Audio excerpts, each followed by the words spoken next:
Hello friends, welcome to my channel. आज की जो आपकी क्लास है वो है UP triple SC Uttar Pradesh प्रदूषण नियंत्रण बोर्ड मुख्य परीक्षा प्रैक्टिस बुक है। ये आपका जो एग्जाम होने वाला है वो आपका 29 जून को होगा। तो ये क्लास आपकी आज की क्लास में आपकी इसमें प्रैक्टिस सेट है। तो सबसे पहले आप हमारे चैनल को सब्सक्राइब कर लीजिए ताकि कोई वीडियो नोटिफिकेशन आए तो आप तक पहुंच जाए। और आपकी यूपी ट्रिपल एससी की सभी परीक्षाओं में 15 नंबर का कंप्यूटर आपका कंपलसरी कर दिया है। तो कंप्यूटर की क्लासें हमारे चैनल पर चल रही हैं। आप चैनल को सब्सक्राइब करके वहाँ प्लेलिस्ट में जाके उसकी क्लास देख सकते हैं। और आपकी फार्मासिस्ट का एग्जाम है उसकी भी क्लासें चल रही हैं, और आपकी यूपी स्पेशल की। तो इन सब की क्लास देखने के लिए हमारे चैनल पर जाके आप प्लेलिस्ट में जाके वहाँ देख सकते हैं। चलिए शुरू करते हैं आज की अपनी क्लास। पहला प्रैक्टिस सेट, ये इसका सिलेबस है जो आपका 100 नंबर का पेपर आता है और 100 ही आपके क्वेश्चन होंगे, जिसमें आपके 20 नंबर का यूपी स्पेशल और 15 नंबर का कंप्यूटर। ये यूपी ट्रिपल एससी की सभी परीक्षाओं में कंपलसरी कर दिया है कि 20 नंबर का यूपी से संबंधित और 15 नंबर का कंप्यूटर। ये है पहला प्रैक्टिस सेट। इसमें पहला क्वेश्चन है, केंद्रीय प्रदूषण नियंत्रण बोर्ड की स्थापना किस अधिनियम के अंतर्गत हुई थी? तो ये जो अधिनियम था वो आपका जल अधिनियम 1974 के अंतर्गत हुई थी। आपका बी ऑप्शन करेक्ट है।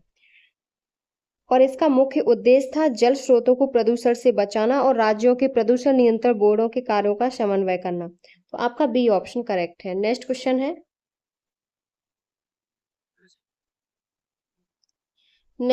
है, केंद्रीय प्रदूषण नियंत्रण बोर्ड का गठन किस अधिनियम के तहत किया गया था? तो ये आपका जल यानी कि प्रदूषण निवारण एवं नियंत्रण अधिनियम 1974 के अंतर्गत किया गया था। और इसका प्रारंभिक उद्देश्य जल संसाधनों की स्वच्छता बनाए रखना था। तो सी ऑप्शन आपका करेक्ट है। नेक्स्ट क्वेश्चन है, यूपी पीसीबी का मुख्यालय कहाँ स्थित है? तो यूपी पीसीबी क्या है? उत्तर प्रदेश प्रदूषण नियंत्रण बोर्ड। इसका मुख्यालय लखनऊ के गोमती नगर में स्थित है। बी ऑप्शन आपका करेक्ट है। नेक्स्ट क्वेश्चन है, उत्तर प्रदेश प्रदूषण नियंत्रण बोर्ड की नियमों के उल्लंघन पर सामान्य शक्ति क्या है?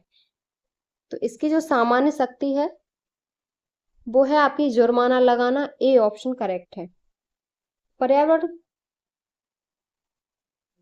यह यह प्रवर्तन जिम्मेदारी अनुपालन सुनिश्चित करती है कि पर्यावरण क्षति रोकती है एवं कानूनी ढांचे को मजबूत बनाती है। तो ए ऑप्शन करेक्ट है। नेक्स्ट क्वेश्चन है, जल जल अधिनियम कब पारित किया गया था? तो जल अधिनियम जो पारित हुआ था वो 1974 में हुआ था। बी ऑप्शन आपका करेक्ट है। और यह भारत का पहला प्रमुख पर्यावरणीय कानून माना जाता है। तो बी ऑप्शन करेक्ट है। नेक्स्ट क्वेश्चन है, जल अधिनियम 1974 का संबंध किस मंत्रालय से है? ये जो मंत्रालय है वो आपका पर्यावरण वन और जलवायु परिवर्तन मंत्रालय है। सी ऑप्शन करेक्ट है। नेक्स्ट क्वेश्चन है, वायु वायु यानी कि प्रदूषण निवारक एवं नियंत्रण अधिनियम कब लागू हुआ? तो ये जो लागू हुआ था वो आपका 29 मार्च 1921 में लागू हुआ था। बी ऑप्शन करेक्ट है। और यह अधिनियम देश में वायु प्रदूषण के हानिकारक प्रभावों को रोकने, नियंत्रित करने व कम करने के लिए पारित किया गया था। तो बी ऑप्शन करेक्ट है। नेक्स्ट क्वेश्चन है, वायु अधिनियम 1981 का विस्तार कहाँ तक था? तो इसका विस्तार संपूर्ण भारत पर था। ए ऑप्शन करेक्ट है। नेक्स्ट क्वेश्चन है, पर्यावरण संरक्षण अधिनियम 1986 का मुख्य उद्देश्य क्या है? तो इसका मुख्य जो उद्देश्य है वो पर्यावरण का संरक्षण और उसमें सुधार करना है। ए ऑप्शन करेक्ट है। नेक्स्ट क्वेश्चन है, सीपी सीबी को पर्यावरण मानकों को लागू करने की शक्ति मुख्य रूप से किस अधिनियम से प्राप्त होती है? तो ये जिस अधिनियम से प्राप्त होती है वो है आपका पर्यावरण संरक्षण अधिनियम। बी ऑप्शन आपका करेक्ट है। नेक्स्ट क्वेश्चन है, भारत में एशियाई चीता को किस वर्ष विलुप्त घोषित किया गया था? तो एशियाई चीता को सन 1952 में विलुप्त घोषित किया गया। और एशियाई चीते संकटग्रस्त पशुओं की आयु IUCN की लाल सूची में गंभीर रूप से संकटग्रस्त श्रेणी में रखा जाता है। तो बी ऑप्शन आपका करेक्ट है। नेक्स्ट क्वेश्चन है, ग्रीन हाउस गैसें द्वारा ग्लोबल वार्मिंग के लिए सबसे अधिक उत्तरदायी कारण क्या है? तो इसका कारण है उद्योग। डी ऑप्शन करेक्ट है, उद्योग कारण है। नेक्स्ट क्वेश्चन है, ओजोन पृथ्वी के वायुमंडल के दो क्षेत्रों में पाई जाती है, जमीनी स्तर पर और वातावरण के ऊपरी क्षेत्रों में। जबकि ऊपरी वायुमंडल ओजोन सूरज की हानिकारक किरणों से पृथ्वी की रक्षा करती है। जमीनी स्तर पर ओजोन किसका मुख्य घटक है? तो ये जो मुख्य घटक है वो धुआं का है। बी ऑप्शन करेक्ट है। यह पृथ्वी पर वायुमंडल की निचली सतह पर धुएं के साथ प्राप्त होती है। यह एक प्रदूषक का कार्य निचली सतह पर करती है। समुद्र तल से लगभग 25 किलोमीटर की ऊंचाई पर ऊपरी वायुमंडल में ओजोन की सांद्रता अत्यधिक होती है। तो आपका इसमें बी ऑप्शन करेक्ट है। नेक्स्ट क्वेश्चन है, ऑक्सीजन के अभाव में उच्च तापमानों पर जैविक वस्तुओं के ऊष्मीय रासायनिक अपघटन को क्या कहते हैं? तो इसको जो कहते हैं वो पायरोलिसिस कहते हैं। ए ऑप्शन करेक्ट है। नेक्स्ट क्वेश्चन है, निम्नलिखित में से किससे भारत में अधिकांश गांव पीड़ित हैं और किसी अन्य से नहीं? तो ये जो पीड़ित हैं वो आपके जल प्रदूषण से पीड़ित हैं। डी ऑप्शन आपका करेक्ट है। नेक्स्ट क्वेश्चन है, नेक्स्ट है, हम व्यक्तिगत आधार पर कुछ विधियों का पालन करके अपशिष्टों के उत्पादन को कम करने में मदद कर सकते हैं। निम्न में से किस कारण से अपशिष्टों के उत्पादन में वृद्धि होगी? तो ये जो होगी वो आपकी tin foil, plastic wrap, paper towel और प्लास्टिक जिप बैग का उपयोग करने से इसमें अपशिष्टों के उत्पादन में वृद्धि होगी। तो आपका बी ऑप्शन करेक्ट है। नेक्स्ट क्वेश्चन है, किसका उपयोग कंपोस्टिंग के लिए किया जा सकता है? तो वो आपका रसोई अपशिष्ट है। इसका उपयोग कंपोस्टिंग के लिए किया जा सकता है क्योंकि इसका निर्माण जैविक कचरे जैसे सब्जी के छिलके, अंडे के छिलके या ऐसे अन्य कचरे से होता है। नेक्स्ट क्वेश्चन है, अम्लीय वर्षा मुख्यतः वायुमंडल में किन दो गैसों की उपस्थिति के कारण होती है? तो अम्लीय वर्षा होती है वो सल्फर डाइऑक्साइड और नाइट्रोजन ऑक्साइड के कारण होती है। सी ऑप्शन करेक्ट है। नेक्स्ट क्वेश्चन है, किस अभ्यारण्य को पूर्व में भरतपुर पक्षी अभ्यारण्य के रूप में जाना जाता है? तो वो आपका जो अभ्यारण्य है वो आपका केवलादेव राष्ट्रीय उद्यान है। डी ऑप्शन आपका करेक्ट है। यह पक्षी अभ्यारण्य 370 से ज्यादा प्रजातियों, हजारों पक्षियों के लिए निवास स्थान है। तो आपका डी ऑप्शन करेक्ट है। नेक्स्ट क्वेश्चन है, वह स्थान जहां प्राणी अपने प्राकृतिक आवास में सुरक्षित रहते हैं क्या कहलाता है? तो वो स्थान जो कहलाता है वो वन्यजीव अभ्यारण्य कहलाता है। बी ऑप्शन करेक्ट है। नेक्स्ट क्वेश्चन है, निम्नलिखित में से कौन सा बायोस्फीयर रिजर्व का कार्य नहीं है? तो ये जो कार्य नहीं है वो आपका एकल कृषि को बढ़ावा देना, ये बायोस्फीयर रिजर्व का कार्य नहीं है। तो आपका इसमें जो ऑप्शन सही है वो आपका सी ऑप्शन करेक्ट है। ये सब आपके इंपॉर्टेंट क्वेश्चन है प्रैक्टिस सेट। नेक्स्ट क्वेश्चन है, इनमें से कौन सा संगठन जलवायु परिवर्तन की प्राकृतिक, राजनीतिक एवं आर्थिक प्रभावों के साथ साथ इसका उद्देश्यपरक वैज्ञानिक दृष्टिकोण प्रदान करता है? तो ये जो करता है वो inter governmental panel on climate change करता है। डी ऑप्शन करेक्ट है, यानी कि आईपीसीसी। तो आपका डी ऑप्शन करेक्ट है। नेक्स्ट क्वेश्चन है, नेक्स्ट है, अंडमान टील जंतुओं की प्रजाति किस श्रेणी का उदाहरण है? तो ये जिस श्रेणी का उदाहरण है वो है आपके स्थानिक प्रजाति। ए ऑप्शन करेक्ट है। भारत में पाए जाने वाले अंडमानी टील, निकोबारी कबूतर, अंडमानी जंगली सुअर तथा अरुणाचल प्रदेश के मिथुन स्थानीय प्रजातियों के उदाहरण हैं। तो ए ऑप्शन आपका करेक्ट है। नेक्स्ट क्वेश्चन है, एक स्वपोषी पारिस्थितिकी तंत्र से क्या अभिप्राय है? तो इसका अभिप्राय है कार्बनिक द्रव्य पीढ़ी दर पीढ़ी लगभग स्थिर रहता है। डी ऑप्शन करेक्ट है। नेक्स्ट क्वेश्चन है, एक तालाब की बायोलॉजी ट्रिप के दौरान विद्यार्थियों ने शैवाल, मछली, मेढक, जल और पत्थरों का अवलोकन किया। निम्नलिखित में से कौन सा इन घटकों को सर्वोत्तम रूप से वर्गीकृत करता है? तो वो जो है वो आपका शैवाल, मछली और मेढक जीवी है, जल और पत्थर अजीवी है। तो आपका ए ऑप्शन करेक्ट है। नेक्स्ट क्वेश्चन है, बायोडाइवर्सिटी फिनांस इनिशिएटिव किसके साथ सहयोग में है? तो वो आपका है वो यूनाइटेड नेशंस डेवलपमेंट प्रोग्राम यानी कि यूएनडीपी के सहयोग में है। तो आपका इसमें, और इसकी जो शुरुआत हुई थी यूएनडीपी ने ही वर्ष 2012 में ये शुरू किया था। तो ए ऑप्शन करेक्ट है। नेक्स्ट क्वेश्चन है, निम्नलिखित में से कौन सी गैस ग्रीन हाउस गैस नहीं है? तो आपकी नाइट्रोजन ग्रीन हाउस गैस नहीं है, मीथेन, जलवाष्प, कार्बन डाइऑक्साइड ये सब ग्रीन हाउस गैसें हैं। तो बी ऑप्शन करेक्ट है। नेक्स्ट क्वेश्चन है, भद्रा वन्यजीव अभ्यारण्य किस राज्य में स्थित है? तो भद्रा वन्यजीव अभ्यारण्य है वो आपका कर्नाटक राज्य में स्थित है। सी ऑप्शन आपका करेक्ट है। नेक्स्ट क्वेश्चन है, निम्नलिखित में से किस देश में दुनिया की सबसे अधिक बाघों की आबादी है? तो सबसे अधिक जो आबादी है बाघों की, वो आपकी कहाँ है? तो वो आपकी भारत में है। डी ऑप्शन करेक्ट है। भारत में बाघों की संख्या में वृद्धि का मुख्य कारण 1973 में शुरू हुआ। 2025 में मध्य प्रदेश का माधव राष्ट्रीय उद्यान 58वां अभ्यारण्य घोषित हुआ। 2022 में इसमें 3682 भारत में बाघों की संख्या है। तो आपका डी ऑप्शन करेक्ट है। नेक्स्ट क्वेश्चन है, मृदा क्षरण यानी कि अपरदन अधिक होता है जब, तो जब अधिक वर्षा होती है तब मृदा क्षरण अधिक होता है। आपका ए ऑप्शन करेक्ट है। नेक्स्ट क्वेश्चन है, निम्नलिखित में से कौन सी प्रक्रिया जल चक्र में नहीं होती? तो आपकी संयोजन की प्रक्रिया जल चक्र में नहीं होती। डी ऑप्शन करेक्ट है। नेक्स्ट क्वेश्चन है, जीवाश्म ईंधन के बाद भारतवर्ष की ऊर्जा आवश्यकताओं की पूर्ति के लिए दूसरा सबसे महत्वपूर्ण स्रोत है। तो वो आपका सौर ऊर्जा है। डी ऑप्शन करेक्ट है। 31 जनवरी 2025 की स्थिति के अनुसार भारत में कुल ऊर्जा उत्पादन में जीवाश्म ईंधन का योगदान 52.74% है, जो कि सर्वाधिक है। इसके बाद दूसरा सबसे महत्वपूर्ण स्रोत सौर ऊर्जा है, जिसका ऊर्जा उत्पादन में 21.52% योगदान है। तो आपका इसमें जो ऑप्शन सही है वो आपका डी ऑप्शन ही करेक्ट है।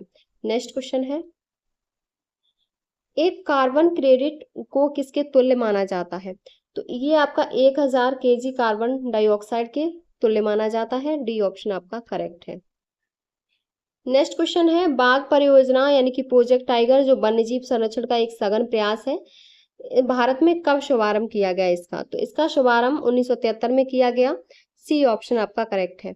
और भारत में सर्वप्रथम 1 अप्रैल 1973 को शुरू किया गया और इसे इंदिरा गांधी के नेतृत्व में जिम कार्बेट उत्तराखंड में शुरू किया गया था। तो आपका इसमें सी ऑप्शन करेक्ट है। नेक्स्ट क्वेश्चन है, निम्नलिखित में से कौन सा युग्म सुमेलित नहीं है?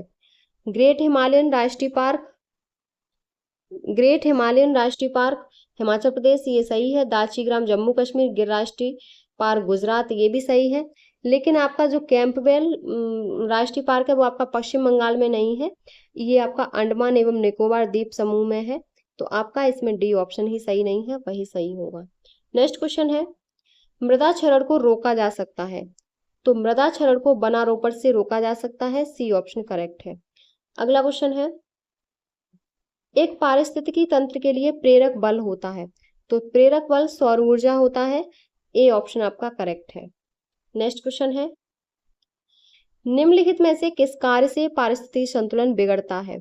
तो ये जो बिगड़ता है वो आपका लकड़ी काटने से बिगड़ता है। ए ऑप्शन करेक्ट है। वनोन्मूलन या पेड़ों के काटने से पारिस्थितिक संतुलन बिगड़ता है, जबकि वनरोपण, सामाजिक वानिकी इत्यादि कारक पारिस्थितिक संतुलन को बनाए रखने में सहायक होते हैं। तो ए ऑप्शन करेक्ट है। नेक्स्ट क्वेश्चन है, मानव एवं जैव मंडल कार्यक्रम प्रारंभ किया गया था, तो ये यूनेस्को द्वारा शुरू किया गया था। बी ऑप्शन आपका करेक्ट है। और इसकी शुरुआत जो हुई थी वो 1971 में हुई थी। पहला अधिवेशन इसका 1971 में आयोजित हुआ। तो आपका बी ऑप्शन करेक्ट है। नेक्स्ट क्वेश्चन है, पर्यावरण से अप्राय है, पर्यावरण से अप्राय क्या है? तो इससे अप्राय है भूमि, जल, वायु, पौधों एवं पशुओं की प्राकृतिक दुनिया जो इनके चारों ओर अस्तित्व में है। दूसरा है उन संपूर्ण दशाओं का योग जो व्यक्तियों को एक समूह एक समय बिंदु पर घेरे हुए होती है। तीसरा है भौतिक, जैविकी एवं सांस्कृतिक तत्वों की अंतः क्रियात्मक व्यवस्था जो अंतः संबंधित होते हैं। तो ये तीनों ही हैं पर्यावरण से संबंधित। तो आपका जो ऑप्शन सही है वो आपका डी सही है, उपरोक्त सभी। नेक्स्ट क्वेश्चन है, सुनामी किस प्रकार की प्राकृतिक आपदा है? तो सुनामी जो है वो आपकी जलीय प्रकार की प्राकृतिक आपदा है। सी ऑप्शन आपका करेक्ट है। नेक्स्ट क्वेश्चन है, भूकंप तीव्रता के मर्केली पैमाने पर कितने अंक होते हैं? तो इसके पैमाने पर जो अंक होते हैं वो 1 से लेके 12 अंक होते हैं।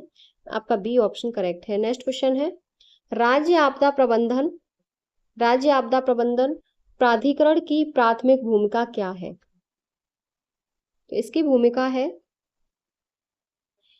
भूमिका है राज्य स्तरीय आपदा प्रबंधन योजनाओं को लागू करना। सी ऑप्शन आपका करेक्ट है। नेक्स्ट क्वेश्चन है, निम्नलिखित में से कौन सा अंतरराष्ट्रीय समझौता ओजोन परत को नुकसान पहुंचाने वाले पदार्थों से जुड़ा है? तो वो आपका मॉन्ट्रियल प्रोटोकॉल है। ये आपका ओजोन परत के क्षरण हेतु जिम्मेदार पदार्थ है। और मॉन्ट्रियल प्रोटोकॉल जिसे 1987 में अंतिम रूप दिया गया। तो आपका इसमें जो ऑप्शन सही है वो बी ऑप्शन करेक्ट है। नेक्स्ट क्वेश्चन है, निम्नलिखित में से कौन सी ग्रीन हाउस गैस वायुमंडल में विशालतम सांद्रता में है? तो ये जो गैस है वो आपकी कार्बन डाइऑक्साइड है, CO2। सी ऑप्शन करेक्ट है। नेक्स्ट क्वेश्चन है, चिनार वन्यजीव अभ्यारण्य कहाँ स्थित है? तो चिनार है वो आपका केरल में स्थित है। बी ऑप्शन करेक्ट है। नेक्स्ट क्वेश्चन है, मृगवनी राष्ट्रीय उद्यान भारत के निम्नलिखित राज्यों में से किस राज्य में स्थित है? तो मृगवनी है वो आपका तेलंगाना में है। सी ऑप्शन आपका करेक्ट है। और इस उद्यान को वर्ष 1994 में घोषित किया गया था राष्ट्रीय उद्यान। तो सी ऑप्शन करेक्ट है। नेक्स्ट है, रिंगलमैन स्केल का प्रयोग निम्नलिखित के घनत्व मापन में होता है। तो किसके घनत्व मापन में होता है? तो ये धुआं के मापन में होता है। डी ऑप्शन करेक्ट है। नेक्स्ट क्वेश्चन है, निम्नलिखित में से कौन जैव अपघटनीय प्रदूषक है? तो वो आपका सीबेज है। ए ऑप्शन आपका करेक्ट है। नेक्स्ट क्वेश्चन है, निम्नलिखित में से कौन कृत्रिम पारिस्थितिकी तंत्र है? तो कृत्रिम पारिस्थितिकी तंत्र धान का खेत है। ए ऑप्शन आपका करेक्ट है। अगला क्वेश्चन है, नीचे दिए गए कथनों पर विचार कीजिए और सही उत्तर का चयन कीजिए। पहला कथन है कि अष्टक नियम केवल कैल्शियम तक ही लागू होता है। दूसरा है, कैल्शियम के बाद प्रत्येक 8वें तत्व में पहले के समान गुण मौजूद नहीं थे। तो इसमें जो ऑप्शन सही है वो आपका बी सही है। दोनों सही है और दोनों एक दूसरे की सही व्याख्या करते हैं। तो बी ऑप्शन करेक्ट है। नेक्स्ट क्वेश्चन है, एक कथन और उसके बाद दो धारणाएं 1 और 2 दी गई हैं। कथन में नीचे दी गई जानकारी को सत्य मानते हुए विचार करें और बताएं कि दी गई धारणाओं में कौन सी कथन में निहित है। निबंध लेखन एक कला है। एक अच्छा निबंध लिखने में सक्षम होने के लिए विषय की समझ के साथ साथ भाषा पर पकड़ होनी आवश्यक है। धारणा है, विषय पर पूर्ण निपुणता के बिना निबंध नहीं लिखा जा सकता। दूसरा है, भाषा पर अच्छी पकड़ वाला कोई भी व्यक्ति अच्छा निबंध लिख सकता है। तो इसमें जो सही है वो आपका ए ऑप्शन सही है। न तो धारणा 1 और न ही 2 में निहित है। तो आपका ए ऑप्शन करेक्ट है। नेक्स्ट क्वेश्चन है आपका कथन और निष्कर्ष है। तो पहला है, पेय पदार्थ की पसंद पर हाल ही में हुए एक सर्वेक्षण में 65% लोगों ने चाय, 28% लोगों ने कॉफी, 5% लोगों ने दूध पसंद किया, जबकि 2% लोगों ने कुछ भी पसंद नहीं किया। पहला कथन है, पहला निष्कर्ष है चाय कॉफी से बेहतर पेय पदार्थ है। दूसरा है, दूध की तुलना में अधिक लोग कॉफी पीना पसंद करते हैं। तो इसमें जो सही है वो आपका जो ऑप्शन सही है वो आपका डी ऑप्शन सही है। दोनों निष्कर्ष पालन करते हैं। डी ऑप्शन करेक्ट है। नेक्स्ट क्वेश्चन है, ये आपका रीजनिंग का क्वेश्चन है। इस प्रश्न में एक कथन और उसके बाद 2 निष्कर्ष दिए गए। कथन के संबंध में दोनों निष्कर्षों में से कौन से सही है? तो इसको जब सॉल्व करेंगे तो इसमें जो सही होगा वो आपका केवल निष्कर्ष 2 वाला सही है। तो आपका बी ऑप्शन करेक्ट है। नेक्स्ट क्वेश्चन है, दिए गए कथनों और तर्कों को ध्यानपूर्वक पढ़िए और दिए गए विकल्पों में से उपयुक्त उत्तर का चयन कीजिए। कथन है, भारतीय समाज अनेकता में एकता का प्रतीक है।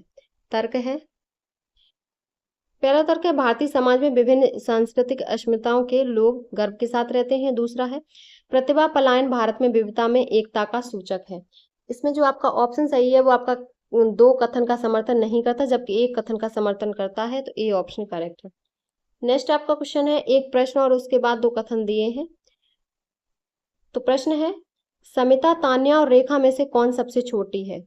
कथन है, समिता रेखा से लंबी है, रेखा तान्या से छोटी है। दूसरा है, रेखा सुरभि से छोटी है, सुरभि समिता से लंबी है, तान्या सुरभि से छोटी है। तो तो इसमें जो आपका ऑप्शन सही है वो ए ऑप्शन सही है, यानी कि बी कथन सही है। कथन 2 अकेले प्रश्न का उत्तर देने के लिए पर्याप्त है, जबकि कथन 1 अकेले प्रश्न का उत्तर देने के लिए पर्याप्त नहीं है। तो आपका ए ऑप्शन करेक्ट है। नेक्स्ट क्वेश्चन है, ये आपका रीजनिंग के क्वेश्चन है। तो इसमें जो आपका क्वेश्चन सही होगा वो आपका डी, इसको जब सॉल्व करेंगे तो एच निकल के आएगा। डी ऑप्शन करेक्ट है। नेक्स्ट क्वेश्चन है, तो इस क्वेश्चन को जब सॉल्व करेंगे, कुछ बिस्किट कुकीज है, कुछ कुकीज पेस्ट्री है, सभी पेस्ट्री क्रीम है। तो इसको जब सॉल्व करेंगे तो इसमें जो निकल के आएगा वो आपका केवल निष्कर्ष थर्ड वाला सही है, कुछ क्रीम कुकीज है। नेक्स्ट क्वेश्चन है आपका, ये आपके मैथ का क्वेश्चन है। तो इसमें जब जो आंसर है आपका वो आपका जो निकलेगा, इसको सॉल्व करेंगे तो 24 निकलेगा। 24 डी ऑप्शन करेक्ट है। नेक्स्ट है, निम्न आंकड़ों का बहुलक मोड ज्ञात करें। तो बहुलक जब ज्ञात करेंगे तो इसमें आपका 45 और 25 निकलेगा। नेक्स्ट आपका ये पाई चार्ट है। तो इसमें पाई चार्ट का जो क्वेश्चन है, यदि उस महीने में कुल 4800 सामग्रियां प्रकाशित की गई तो उनमें से कितने विज्ञापन के थे? तो इसमें जो विज्ञापन थे वो आपके 576 थे। नेक्स्ट है प्रकाशित विज्ञापनों और खेल सामग्रियों का अनुपात ज्ञात कीजिए।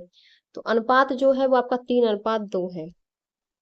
नेक्स्ट क्वेश्चन है, नेक्स्ट है, यदि अगले महीने विज्ञापनों की संख्या दुगनी हो जाती है जबकि सभी अन्य समाचार सामग्रियों की संख्या अपरिवर्तित रहती है, तो स्थानीय समाचार सामग्री का हिस्सा प्रकाशित समाचार सामग्रियों की कुल संख्या के लगभग कितने प्रतिशत के बराबर होगा?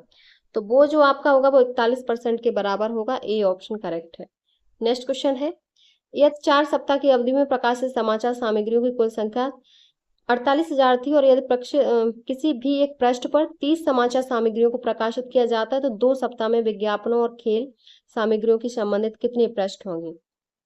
तो ये जो होंगे वो आपके 160 होंगे। ए ऑप्शन करेक्ट है। नेक्स्ट क्वेश्चन है, दिए गए पाई चार्ट के अनुसार राष्ट्रीय खबरों तथा स्थानीय खबरों का अनुपात क्या होगा? तो इनका जो अनुपात होगा 1:2 होगा। नेक्स्ट क्वेश्चन है, कंप्यूटर से संबंधित निम्नलिखित में से कंप्यूटर की प्रोसेसिंग यूनिट कौन सी है? तो इसकी जो है वो आपकी सीपीयू है, central processing unit. A option आपका करेक्ट है। अगला है क्वेश्चन, ट्रांजिस्टर का संबंध कंप्यूटर की किस पीढ़ी से है? तो इसका जो संबंध है वो आपकी सेकंड पीढ़ी से है। सी ऑप्शन करेक्ट है। और सेकंड पीढ़ी 1956 से 1964 तक मानी जाती है। नेक्स्ट क्वेश्चन है, मानव बुद्धि की यांत्रिकी की जांच करने वाला होता है, तो इसकी जांच करने वाला जो होता है वो संज्ञानात्मक विज्ञान होता है। बी ऑप्शन करेक्ट है। नेक्स्ट क्वेश्चन है, लेजी लर्निंग एल्गोरिथम का दूसरा नाम क्या है? तो इसका जो दूसरा नाम है वो आपका के नियरेस्ट नेबर है। के नियरेस्ट नेबर है। ए ऑप्शन करेक्ट है। नेक्स्ट क्वेश्चन है, किसमें लेजर तकनीकी का प्रयोग नहीं किया जाता? तो वो माइक्रोवेव ओवन में नहीं किया जाता। सी ऑप्शन करेक्ट है। नेक्स्ट क्वेश्चन है, आर्टिफिशियल इंटेलिजेंस के लिए प्रोग्रामिंग भाषा LISP को किसने विकसित किया था? तो LISP को जो विकसित किया था वो आपका जॉन मैकार्थी ने किया था। बी ऑप्शन करेक्ट है। और ये इसका विकास जो हुआ था वो 1959 में जॉन मैकार्थी द्वारा आर्टिफिशियल इंटेलिजेंस के उपयोग के लिए किया गया था। नेक्स्ट क्वेश्चन है आपका, कंप्यूटर शब्दावली में IDN का पूर्ण रूप क्या है? तो IDN का जो पूर्ण रूप है वो आपका इंटरनेशनलाइज्ड डोमेन नेम है। बी ऑप्शन करेक्ट है। नेक्स्ट क्वेश्चन है, निम्नलिखित में से कौन सी सेवा इंटरनेट उपयोगकर्ताओं को कॉल प्राप्त करने के लिए सुसज्जित किसी भी पीसी से इंटरनेट पर बात करने की अनुमति देती है? तो वो आपकी जो है वो आपकी इंटरनेट टेलीफोन है। सी ऑप्शन करेक्ट है। नेक्स्ट क्वेश्चन है, MS वर्ड में फॉन्ट डायलॉग बॉक्स ओपन करने के लिए किस शॉर्टकट कुंजी क्या है? तो इसकी जो शॉर्टकट कुंजी है वो Ctrl+D है। बी ऑप्शन करेक्ट है। नेक्स्ट क्वेश्चन है, निम्नलिखित विधि में से कौन सा तरीका दाएं संरेखित करने के लिए इस्तेमाल किया जा सकता है? तो ये जो तरीका है वो आपका Ctrl+R है। डी ऑप्शन करेक्ट है। नेक्स्ट क्वेश्चन है, कंप्यूटर पर लॉगिन नाम और पासवर्ड के सत्यापन को किस रूप में जाना जाता है? तो इसे प्रमाणीकरण यानी कि ऑथेंटिकेशन के रूप में जाना जाता है। ए ऑप्शन करेक्ट है। नेक्स्ट क्वेश्चन है, निम्नलिखित में से कौन सा स्प्रेडशीट का एक उदाहरण है? तो स्प्रेडशीट का जो उदाहरण है वो माइक्रोसॉफ्ट एक्सेल है। ए ऑप्शन करेक्ट है। नेक्स्ट है, ईमेल का आविष्कार किसने किया था? तो ईमेल का जो आविष्कार किया था वो आपके ईमेल का जो आविष्कार किया था वो आपके BA शिवा अय्यादुराई ने किया था। डी ऑप्शन करेक्ट है।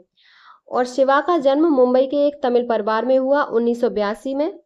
अमेरिकी सरकार ने इन्हें ईमेल सिस्टम के जनक के तौर पर मान्यता दी। तो आपका जो ऑप्शन सही है वो डी ऑप्शन करेक्ट है। नेक्स्ट क्वेश्चन है, एंड्रॉयड ऑपरेटिंग सिस्टम किस पर आधारित है?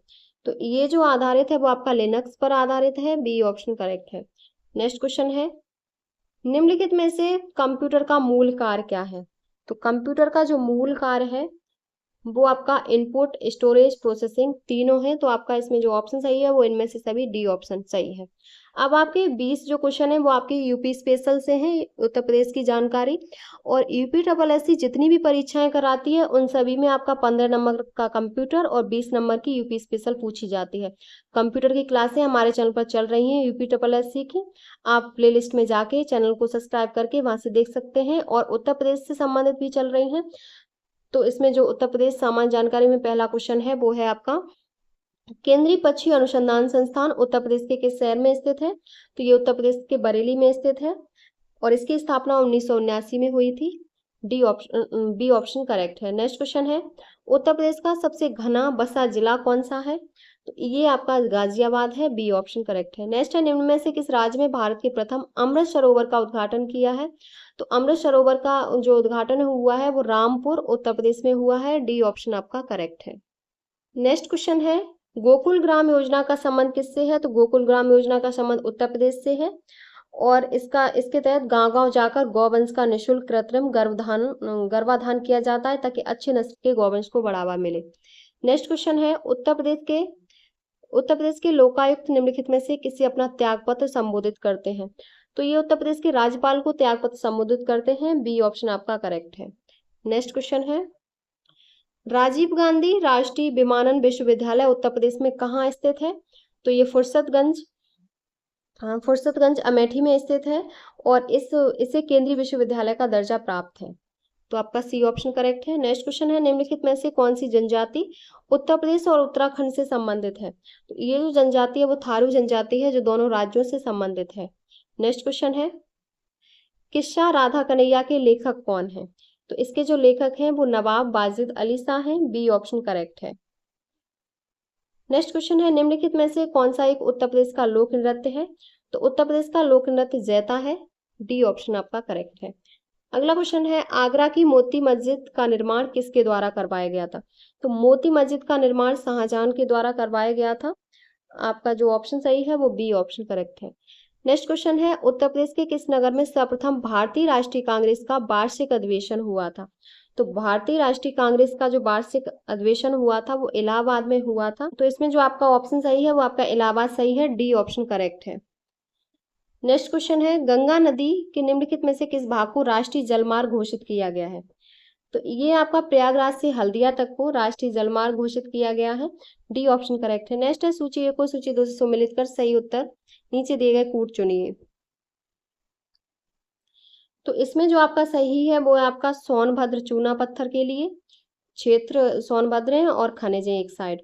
तो सोनभद्र चूना पत्थर के लिए, इलाहाबाद सीसा बालू के लिए और आपका जो ललितपुर है वो तांबा के लिए और मिर्जापुर है नॉन प्लास्टिक फायर क्ले के लिए। तो ऑप्शन सही है वो आपका डी ऑप्शन करेक्ट है। नेक्स्ट क्वेश्चन है, निम्नलिखित में से कौन सा जोड़ा सही सुमेलित नहीं है? अलीगढ़ ताला नगरी सही है, मुरादाबाद को पीतल नगरी कहते हैं, फिरोजाबाद चूड़ियां ये भी सही है, लेकिन मेरठ आपका चाकुओं का नगर नहीं है। चाकू जो होते हैं वो रामपुर में, चाकुओं का नगर रामपुर को कहा जाता है। मेरठ में आपका खेल का सामान खिलौने मिलते हैं। तो डी ऑप्शन करेक्ट है। नेक्स्ट क्वेश्चन है, हस्त निर्मित कागज का निर्माण होता है? तो हस्त निर्मित जो कागज का निर्माण है वो जालौन में होता है। डी ऑप्शन करेक्ट है। अगला है, गीड़ा है। तो गीड़ा क्या है? तो गीड़ा है आपका गोरखपुर औद्योगिक विकास प्राधिकरण है। बी ऑप्शन करेक्ट है और इसकी स्थापना 1989 में हुई थी। नेक्स्ट क्वेश्चन है, आर्यभट्ट नक्षत्रशाला स्थित है? तो आर्यभट्ट जो नक्षत्रशाला है वो आपकी रामपुर में स्थित है। बी ऑप्शन आपका करेक्ट है। गोरखपुर में है वो वीर बहादुर सिंह नक्षत्रशाला है। लखनऊ में जो है वो आपकी इंदिरा गांधी नक्षत्रशाला है। तो आपका इसमें बी ऑप्शन करेक्ट है। नेक्स्ट क्वेश्चन है, निम्नलिखित में से कौन सा एक बांध उत्तर प्रदेश में नहीं है? तो जो उत्तर प्रदेश में बांध नहीं है वो आपका बदुआ बांध नहीं है। अहरौरा, अड़वा, बघेलखंड ये सब है, लेकिन बदुआ जो है वो आपका बांका बिहार में है। तो डी ऑप्शन करेक्ट है। नेक्स्ट क्वेश्चन है आपका, उत्तर प्रदेश में किस फसल के उत्पादन में उत्तर प्रदेश देश में प्रथम स्थान पर नहीं है? तो आपका जो है गेहूं, जौ और गन्ना तीनों में है, लेकिन चावल में उत्तर प्रदेश पहले स्थान पर नहीं है। आपका जो ऑप्शन सही है वो डी ऑप्शन करेक्ट है। नेक्स्ट और आपका आज के प्रैक्टिस सेट का लास्ट क्वेश्चन है, उत्तर प्रदेश में सर्वाधिक प्रतिशत श्रमिक नियोजित हैं, तो वो आपके कृषि उद्योग क्षेत्र, कृषि क्षेत्र में है। ए ऑप्शन करेक्ट है। प्रदेश में कुल कर्मकारों में सर्वाधिक लगभग 59.3% लोग कृषि से नियोजित हैं। तो ये आपका आज का पहला जो प्रैक्टिस सेट था इसका वो कंप्लीट हो गया। इसमें आपके 100 प्रश्न थे। ये प्रैक्टिस सेट जब तक आपका एग्जाम नहीं हो तब तक आपके रेगुलर चलेंगे, तो आप हमारे चैनल को सब्सक्राइब कर लें और वहां से जाके आप देख सकते हैं। तो आपको अगर हमारी वीडियो पसंद आई हो तो प्लीज चैनल को like, subscribe, share and comment करें।